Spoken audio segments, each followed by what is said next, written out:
IDI kalang kabut, rekomendasi pemecatan Terawan, izin praktik potensi diambil alih pemerintah.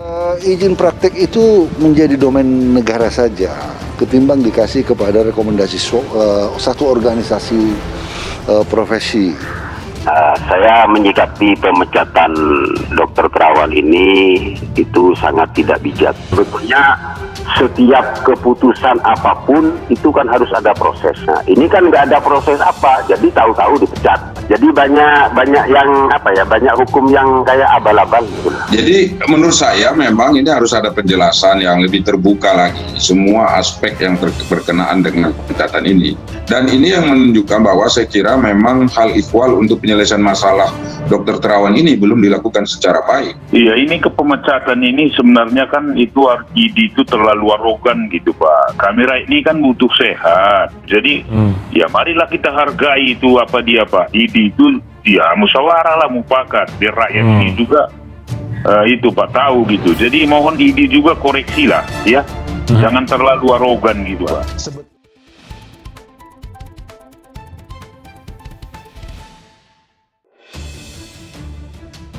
Polemik rekomendasi Majelis Kehormatan Etik Kedokteran atau MKEK terkait pemberhentian Terawan Agus Putranto masih terus bergulir.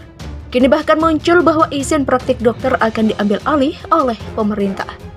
Pernyataan tersebut dilontarkan oleh Menteri Hukum dan Hak Asasi Manusia atau Menkumham, Yasona H. Lauli. Ia menilai Indonesia perlu membuat undang-undang yang menegaskan izin praktik dokter merupakan ranah pemerintah. Posisi IDI harus dievaluasi.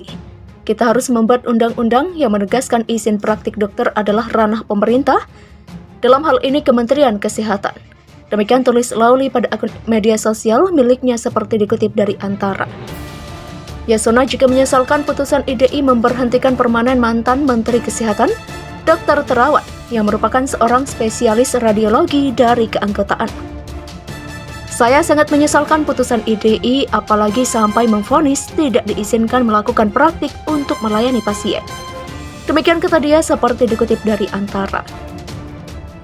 Politikus Partai PDI Perjuangan itu juga bercerita pengalaman ketika menerima vaksin Nusantara dari Putranto.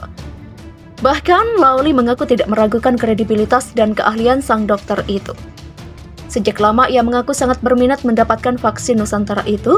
Tidak hanya dia, Lauli juga mengetahui beberapa pejabat tinggi negara menerima suntikan vaksin Nusantara. Saya tahu banyak pejabat tinggi negara yang sudah menerima suntikan vaksin Nusantara dari Dr. Terawan, serta sangat meyakini keampuhannya, demikian ujarnya. Tidak sampai di situ, dia juga menceritakan pengalaman dua sahabatnya mengikuti metode digital subtraction angiogram atau DSE yang dilakukan Putranto. Setelah mengikuti DSE dari tentara dokter itu, dua orang sahabatnya merekomendasikan agar dia juga mengikuti metode DSE. Menurut dia, pengalaman dari dua sahabatnya serta pasien lain merupakan pengalaman empirik dan fakta. Pemecatan mantan Menteri Kesehatan Dr. Terawan Agus Putranto oleh Ikatan Dokter Indonesia atau IDI dari keanggotaan menunjukkan hilangnya tujuan dan fungsi profesi dokter. Baik Dr. Terawan dan IDI juga dinilai masih terlibat ego sektoral. Demikian disampaikan Ketua Asosiasi Ilmuwan Praktisi Hukum Indonesia atau ALPA Asmi Syahputra merespon langkah IDI memecat Dr. Terawan. Pemecatan terhadap Terawan diketahui dari surat edaran berkop Surat Majelis Kehormatan Etik Kedokteran atau MKEK IDI. Perbedaan terkait metode terapi DSA Dr. Terawan Agus Putranto yang merasa telah teruji secara faktual pada pasiennya yang memang beliau memiliki kompetensi keilmuan. Di sisi lain, IDI Lembaga Asosiasi menggunakan pendekatan kewenangan yuridis dan sanksi organisasi pada anggotanya. Demikian ujar Ketua Asosiasi Ilmuwan Praktisi Hukum Indonesia atau ALPA Asmi Syahputra. Asmi menuturkan semestinya IDI mendukung metode yang diterapkan Dr. Terawan. Asmi menegaskan metode yang diterapkan oleh Dr. Terawan bisa menjadi aset intelektual bangsa. Karenanya hal ini perlu ditangani dan peran pemerintah dengan langkah cepat dengan bijak. Demikian papar Asmi. Dengan demikian, Asmi menilai IDI sebagai rumah bagi ilmuwan profesional tidak bijaksana ketika memberhentikan Dr. Terawan.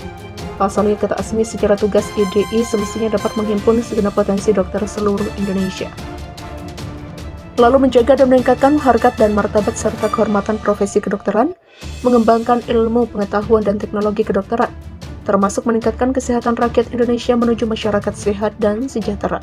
Demikian papar dosen hukum Universitas Trisakti ini. Sebelumnya, Ikatan Dokter Indonesia atau IDI memecat mantan Menteri Kesehatan, Terawan Agus Putranto dari keanggotaan IDI. Pemecatan Terawan diketahui dari surat edaran berkap surat Majelis Kehormatan Etik Kedokteran atau MKEK IDI pada Sabtu, 26 Maret 2022. Surat tersebut berisi tentang penyampaian hasil keputusan MKEK tentang Dr. Terawan Agus Putranto, SPRA, dalam surat tertanggal 8 Februari 2022. Surat itu juga memuat hasil keputusan MKEK pasca rapat pleno MKEK Pusat IDI pada 8 Februari 2022. Merekomendasikan pemecatan Terawan. Oleh MKEK IDI, Terawan dinilai melakukan pelanggaran etik berat atau serious ethical misconduct, serta tidak melakukan etikat baik sepanjang 2018 sampai 2022.